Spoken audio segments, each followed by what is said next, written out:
Welcome to my views and news. Some news stories for you. First one is from Somaliland. Somaliland today officially accused Ethiopia that Ethiopian forces are on the ground in Laascaanood supporting SSC fighters against Somaliland's military. Serious allegation.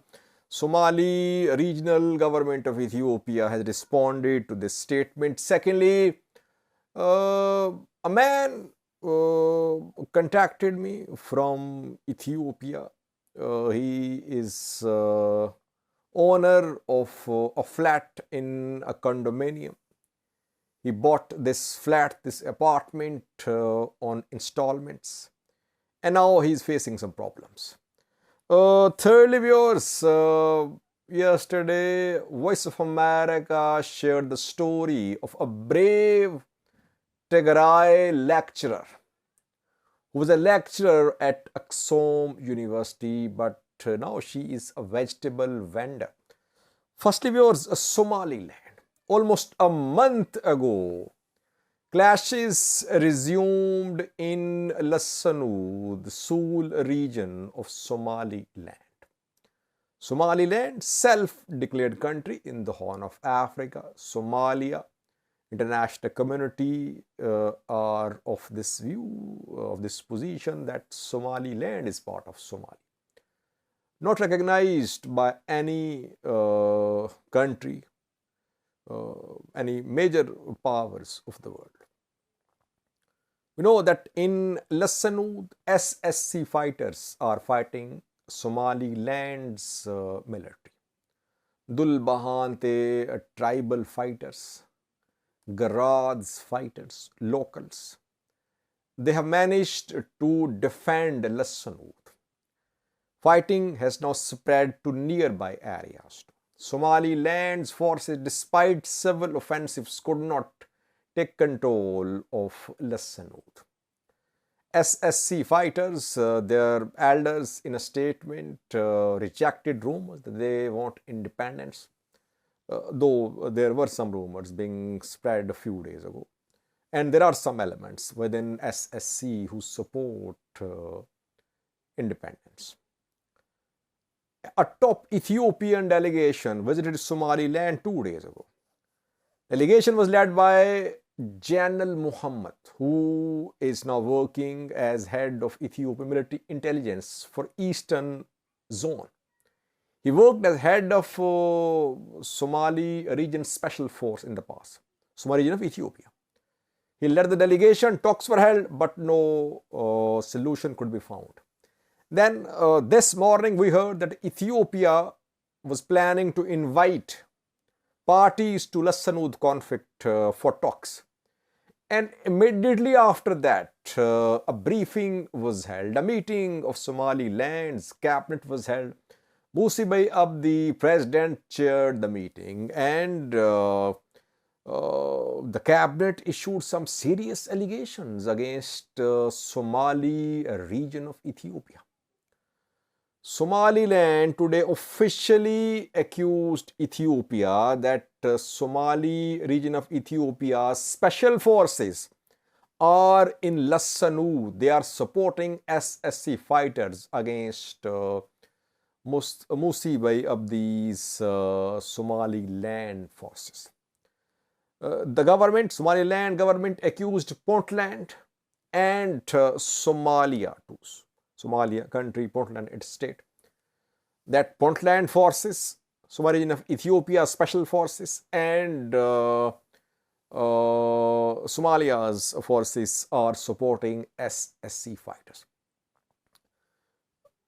Somaliland is not saying that they're just helping, that these sides are helping. Somaliland says their troops are on the ground in Laascaanood, troops from Somali region, from Puntland, which is border with Sul. And after that, we saw a statement from Somali region of Ethiopia. Mustafa Umar is the president, and Mustafa Umar's government rejected the claim of Somaliland's government. Somali region of Ethiopia says that there is no presence of its special forces in Somaliland in Laascaanood. And Somaliland's government is leveling baseless allegations and accusations. This is an internal matter of Somaliland, which should resolve this matter without accusing neighbors. So now this conflict in Laascaanood is spreading. It is spreading in terms of fighting. It is spreading in terms of involvement or alleged involvement of players. Ethiopia allegedly involved. Portland allegedly involved. Mogadishu allegedly involved. Djibouti allegedly involved in support of Somaliland's government. Al-Shabaab allegedly backing SSC fighters. So everyone is involved, it seems, the way Somaliland's government is leveling accusation. But Somaliland's government is frustrated. It could not strike a decisive blow to SSC fighters despite several offensives. Somaliland's government could not take control of Laascaanood. We know that international community is intervening. US is trying to play a mediatory role, EU as well, though pressure is there on Mosby of this government because Britain has suspended military assistance for Somaliland's military. US is putting pressure to Mosby Abdi, does not know what to do because situation seems to be getting out of his control. So he is now accusing neighboring countries. Let's see what happens. Relative calm in Laascaanood, so no large-scale fighting, but no ceasefire, no agreement. That is why I think a regional effort is needed now to put an end to this conflict. Otherwise, we could see this conflict spread and neighboring countries will be hit as well, like we're seeing. Hit in different forms, like we're seeing that tens of thousands of refugees from Somaliland have entered Ethiopia. Ethiopia is in the grip of crises, different crises already. Drought-related crises, then crisis in northern Ethiopia, and now these refugees from Somaliland, tens of thousands entering Ethiopia. Secondly, viewers, a man from Ethiopia contacted me on condition of anonymity. He is facing some problem. Commercial Bank of Ethiopia is deducting installments from the salary of this man. The man bought a flat or an apartment at a condominium. His salary is around 10,000 Ethiopian birrs, monthly salary.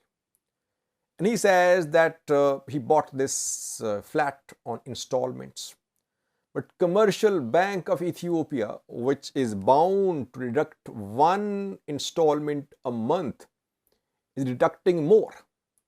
It is deducting sometimes installment after 2 weeks. And the amount being deducted is not the same. So all installments which should be equal, they should be of the same value, it is not being respected by Commercial Bank of Ethiopia. He tried to contact the bank did not respond positively. The man does not know what to do. He thought of going for legal remedy, but a man earning 10,000 Ethiopian birrs, what can he do? And can he start a legal battle against Commercial Bank of Ethiopia? It seems that Commercial Bank of Ethiopia is facing shortage of cash. That is why more than legally agreed installments are being deducted. But the bank should also know that those who are paying these amounts, they're not well-off people.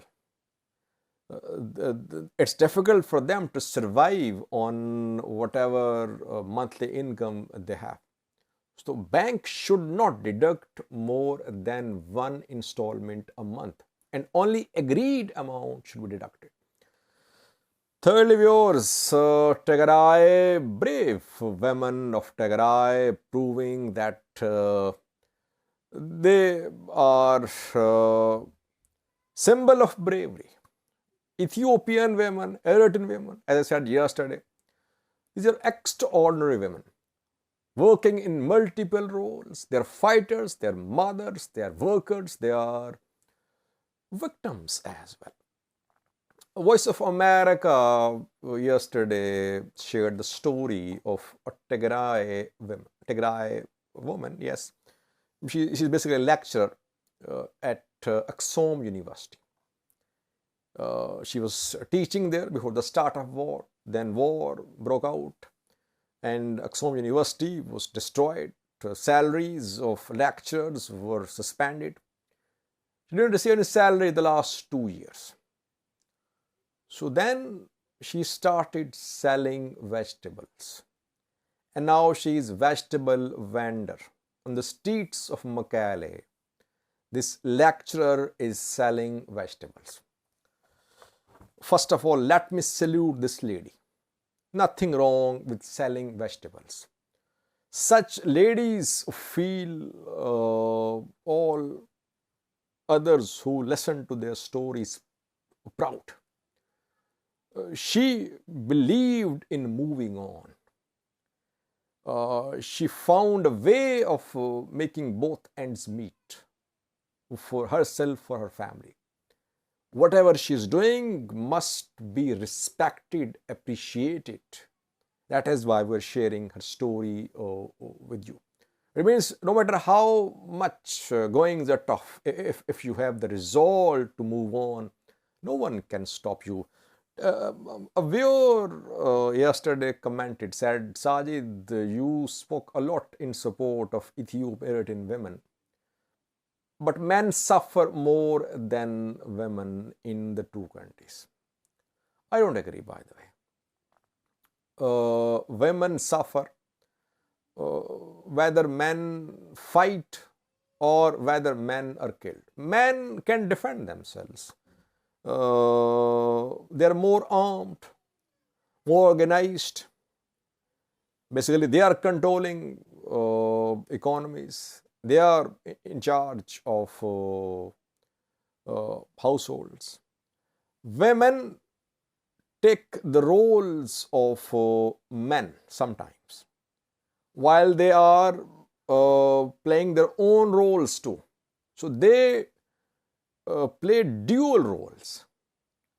They work like men and they are working like women too. This dual responsibility is being fulfilled by Eritrean and Ethiopian women. That is why I think in most conflicts, women suffer more. Whether they are in the battlefield or they are back home praying for their loved ones, where they are at risk, vulnerable. And you saw what happened in the 2-year-long war in northern Ethiopia. These women, they fought. They battled with disease, hunger, sexual violence. So their plight should not be compared with the plight of men. Yes, men suffered too.